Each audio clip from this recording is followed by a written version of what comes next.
आप सुन रहे हैं सुबह संदेश मॉर्निंग वॉइस। अब प्रभु दास टीवी अंजनी अंग्रेश्वर सभजन से बांटा जाएगा। प्रभु का धन्यवाद करूंगा, उसकी संगति में सदा रहूंगा, साथ चलूंगा मैं जय जरूर पाऊंगा, साथ चलूंगा मैं जय जरूर पाऊंगा, प्रभु का धन्यवाद करूंगा। जय मसीह की। सुबह संदेश की द्वारा परमेश्वर के वचन जो सुनता है सभी सुनने वालों को हमारा हार्दिक स्वागत है। आज का मनन के लिए यिर्मयाह का किताब 34वें अध्याय की 3री आयत, यिर्मयाह 36 वर्स 3। क्या जाने यहूदा का घराना उस सारी विपत्ति का समाचार सुनकर जो मैं उस पर डालने की कल्पना कर रहा हूँ अपनी बुरी चाल से फिर और मैं उनके अधर्म और पाप को क्षमा करूं। प्रभु के नाम की महिमा हो। यिर्मयाह का किताब में 34वें अध्याय में हम दे सकते हैं बारूक द्वारा यिर्मयाह की पुस्तक का पढ़ जाना, ये बातों को हम दे सकते हैं। इस्राएल में जितने पाप बढ़ गया है ये बात हम दे सकते हैं। और योशिया का राजा का बेटा है यहोयाकीम का समय में इसी प्रकार का बहुत विपत्ति का समय हो गया है। शत्रु लोग आकर वो यिर्मयाह का समय में जो इस्राएल लोगों को पूरे बंदी होकर लेकर जाना है, कुछ लोगों को मार डालना है, इसी प्रकार का परिस्थिति ये लोगों का सामने आए हैं। वो समय पर यिर्मयाह तो बारूक का द्वारा परमेश्वर का वचन लिखवाया। फिर यिर्मयाह कहते हैं कि तुम थोड़ा पढ़ो। उसी प्रकार पढ़ते हुए वचन को हम इधर तो सुनते हैं, हम इसी प्रकार पढ़ते हैं। क्या जाने यहूदा का घराना उस सारी विपत्ति का समाचार सुनकर जो मैं उस पर डालने की कल्पना कर रहा हूँ अपनी बुरी चाल से फिर और मैं उनके अधर्म और पाप को क्षमा करूं। यहाँ हम एक बात को इधर समझाते हैं। और इस्राएल लोग अपने बुरी और चाल चलन को छोड़कर प्रभु का पास में आएगा तो प्रभु इसी प्रकार अधर्म और पाप को क्षमा करूँगा, इसी प्रकार का एक बात यहाँ हम तो समझाते हैं। प्रभु हमको सहायता करे। तो इसमें एक स्पेशल बात को हम दे सकते हैं, अपनी बुरी चाल से फिर और मैं उसके अधर्म और पाप को क्षमा करूं। ये लोग अपने पाप अधर्म को छोड़कर प्रभु के पास में आएगा तो प्रभु वो लोगों को क्षमा करूंगा, इसी प्रकार का बातों को हम दे सकते हैं। प्रभु हमेशा अपने पाप को कबूलत करेगा तो क्षमा करने वाला प्रभु है। हमारा अधर्म को छोड़ देगा तो प्रभु और क्षमा देने वाला प्रभु है। ये बातों को हम दे सकते हैं। कैसे और क्षमा करूँगा इस बात को हम आगे देखेंगे। भजन संहिता 32वें अध्याय की 5वीं आयत में हम इसी प्रकार पढ़ते हैं, जब मैंने अपना पाप तुझ पर प्रकट किया और अपने अधर्म ना छिपाया और कहा मैं यहोवा के सामने अपने अपराधों को मान लूँगा, तब तूने मेरे अधर्म और पाप को क्षमा कर दिया है। भजन संहिता में 32वें अध्याय में हम इसी प्रकार पढ़ते हैं, हमारा पाप हम और प्रभु की सन्निधि में कबूल करेगा तो प्रभु हमारा अधर्म पाप को क्षमा कर दूंगा। इसी प्रकार हम इसमें दे सकते हैं। ये भजन संहिता दाऊद की वचन संहिता है।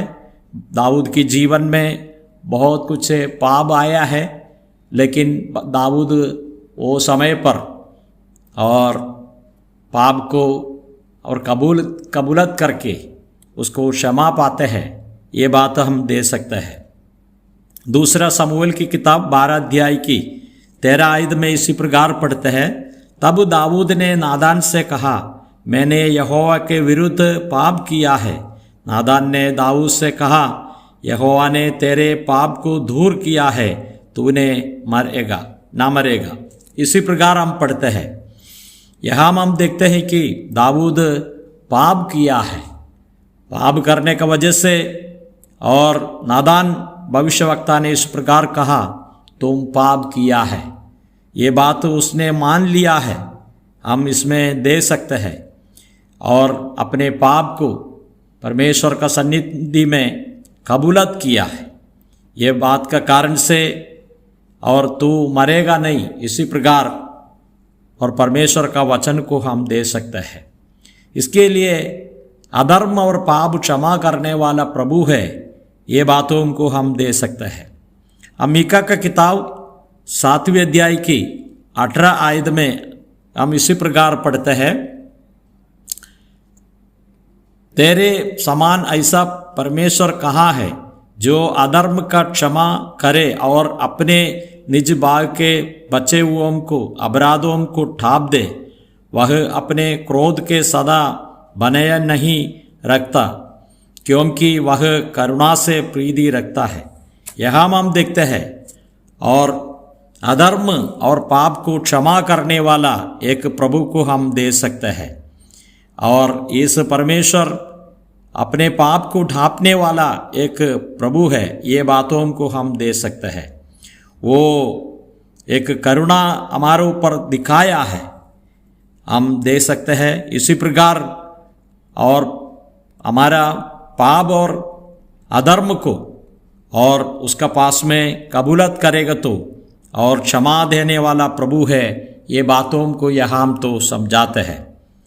और पहले यूहन्ना का पत्रिका पहले अध्याय की 9वीं कलम में हम इसी प्रकार पढ़ते हैं, यदि हम अपने पापों को मान ले तो वह हमारे पापों की क्षमा करने में विश्वास योग्य और धर्मी है। हम अपने पापों को प्रभु का पास में कबूलत करेगा तो हमारा पाप को क्षमा देने वाला और योग्य प्रभु है, इस बातों को हम दे सकते हैं। कैसे इस पाप को क्षमा करते हैं, ये बातों को हम देखना चाहिए। प्रभु एक पवित्र होकर इस पृथ्वी में 33.5 साल तक रहा।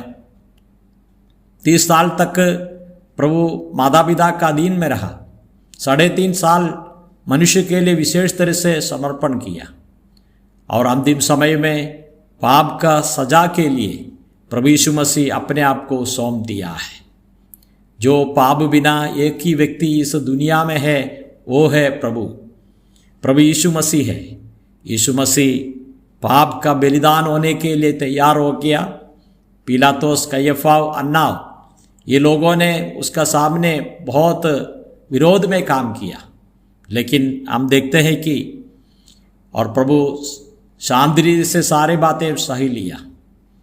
परमेश्वर पिता का पास में उसने प्रार्थना किया, प्रभु ने दूसरा कुछ मार्ग है तो मैं वो स्वीकारने के लिए तैयार हूँ, लेकिन क्रूस में मरना है। क्रूस में मरकर रक्त बहाकर और मनुष्य को बचाने का काम करना है, ये बात हम दे सकते हैं। क्रूस में और कितने भयंकर रीति से प्रभु को अलग अलग पीड़ाएं दिया है। उसका सिर को ऊपर कांटों का मुकुट रखे हुए, उसमें से बहुत लहू हमारे लिए बहा दिया। दोनों हाथों में किल्ला मारकर उसमें से भी लहू बहाया। और हम देखते हैं कि उसका हृदय की बाग में 2 पंजर से भेजा है, इसी जगह से भी बहुत लहू बहाया। और ये शरीर में जितने लहू है पूरे हमारे लिए समर्पण किया। प्रभु में बिल्कुल पाप देख नहीं सकता है। निर्दोष प्रभु हमारे लिए पाप का सजा उठा लिया। मृत्यु सहन करने के बाद में उसको दफनाविधि किया। तीसरे दिन जी उड़कर आज स्वर्ग में विराजमान है। लेकिन और ये प्रभु के ऊपर विश्वास करने से और पाप का क्षमा मिलता है, इसलिए ये प्रभु विश्वास योग्य धर्मी है। हम प्रभु को धन्यवाद स्तुति करेंगे। प्रभु एक ही है, आराधने के लिए योग्य है और प्रभु हमेशा अपने पापों को लोगों का पापों को क्षमा करने के लिए तैयार है, लेकिन लोगों के अंदर इस विश्वास आना चाहिए मेरे पाप के लिए यीशु मसीह क्रूस पर मरा है।